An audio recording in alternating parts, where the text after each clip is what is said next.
Most people see the emperor as a title, a throne, a robe, a privilege requiring nothing but blood and luck. But that is a coping mechanism. It lets the ordinary man file power under birth instead of built. So he never tests himself against real command. The truth is colder. An emperor was never a title. He was a machine, a masked interior, a filtered court, own time, calculated mercy, a mind built to outlive its own body. Today, we open that machine, remove every panel, and study exactly how it runs.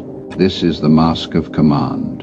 The law states that a ruler's face is a weapon, and no weapon is left loaded with the truth. Psychologists call the trait underneath it locus of control. It is the degree to which a man credits his own decisions for outcomes, rather than luck, fate, or other people. A weak locus of control reads a setback as something that happened to him. A strong one reads the same setback as something waiting for his response. The emperor was never calm because nothing frightened him. He was calm because he had already assigned himself the job of fixing it. A man mid-repair has no time left over for panic. This is not suppression. Suppression leaks eventually in the wrong room at the wrong time. What the emperor practiced was substitution, replacing the emotional response with an operational one before the face had to perform. Build this mechanically. The moment bad news reaches you, take 10 seconds of total silence before you speak. Do not ask why this happened to you. Ask what it now requires of you. 10 seconds, every time, until the reflex replaces the flinch. The average man's face is a live broadcast of his internal weather, transmitting every setback to the room in real time. The emperor's face is a locked door. What happens behind it is a private matter, settled before anyone is permitted to see the result. History rarely records the calm itself. It records only the results the calm made possible, and that locked door is guarded by someone other than himself, whoever stands closest to his ear. This is the proximity law. The rule states that a ruler becomes the average of the 5 voices he hears most often. The Pareto principle explains why the number stays small. In most systems, roughly 80% of the consequence traces back to 20% of the causes. A court holds hundreds of voices, but only a handful ever reach the decisions that matter. Those few carry nearly all the weight. Choose them carelessly, and you have given your own downfall a permanent seat at dinner. One misplaced voice rarely announces itself as a threat. It arrives dressed as loyalty, because loyalty is the disguise every parasite prefers. The mechanism is an audit, run monthly.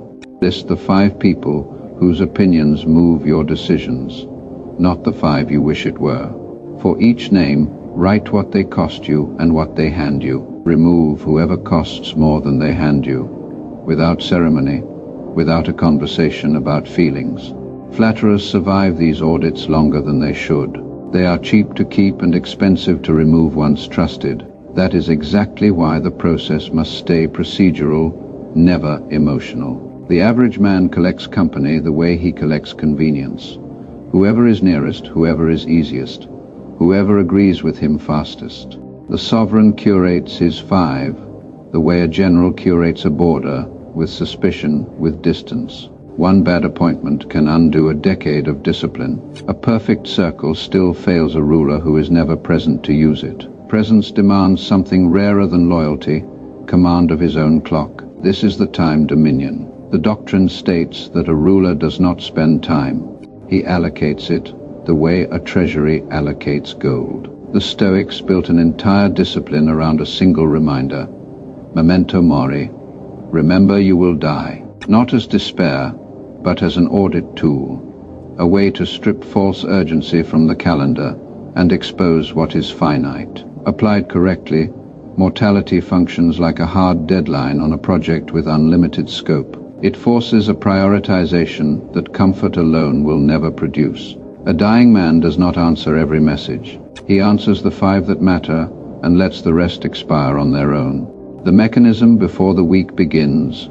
Write down the one decision that will still matter in 5 years. Schedule it before anything reactive touches your calendar. Protect that block the way a border is protected.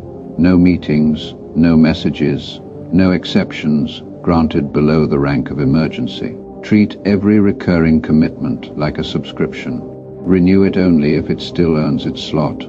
Cancel it the moment it becomes habit rather than decision. The average man is governed by whoever contacted him last. Mistaking urgency for importance and surrendering a calendar he never chose. The sovereign owns the calendar before the day starts and treats every interruption as a request for territory he has already claimed. But a man who owns his time still faces its hardest use, deciding someone else's fate. This is the Clemency Equation. The law states that mercy is not a feeling. It is a dose calculated and administered like medicine. Biology runs on homeostasis, a system that corrects itself with the smallest input that restores balance. Never more force than the disorder requires. A fever is answered with rest, not amputation. A rival's minor defiance is answered with a warning, not the punishment saved for a threat to the throne itself. Amputating for a fever is not caution. It is mismanagement of force disguised as strength. A court remembers mismanagement long after it forgets the fever. Mercy spent on small matters teaches a court that nothing is enforced. Force spent on small matters teaches a court that nothing is safe. Either error is expensive. The mechanism is a two-question filter applied before any punishment or forgiveness is issued. First, does this threaten the structure or only my pride? Second, what is the smallest response that restores order? Answer both before you act, never after. The filter works because it removes the two costs that make judgment expensive: ego, which escalates, and mood, which is inconsistent. The average man punishes by mood and forgives by mood. He trains everyone around him to manage his moods instead of their own conduct. The ruler punishes and forgives by calculation, training everyone around him to manage their conduct instead of his mood. Yet even perfect calibration dies with the man who calibrates it, unless the mechanism is built to outlast him. This is the long shadow. The principle states that a ruler's decisions are measured in the lifetime of whoever inherits his structure, not his own. Compounding is the mathematics behind it. Small advantages, repeated without interruption, stop adding and start multiplying. The gap between the man who started early and the man who started late becomes uncrossable. An empire is compounding applied to power. A dynasty is compounding applied to trust. Neither survives a founder who only builds for applause inside his own lifetime. A single generation of discipline can build a fortune. Only a system engineered to run without its founder can build a dynasty on top of it. The mechanism for every major decision: ask one extra question before committing. Ask whether it still makes sense if you are not alive to see the outcome. If the answer is no, the decision was vanity wearing the costume of ambition. Ask 2. What happens to the structure the day you are removed from it, by defeat or by death? If the honest answer is collapse, the structure was never finished. The average man builds a name that dies with his obituary, spent entirely on rooms he stood in. The architect builds a structure that keeps producing outcomes long after his name is forgotten. 5 mechanisms, 1 throne. What remains is not a lesson. It is a verdict on how you intend to spend whatever years are left to you. Drop the belief that command is inherited rather than built. Define the standard you will hold even when no one is close enough to see you hold it.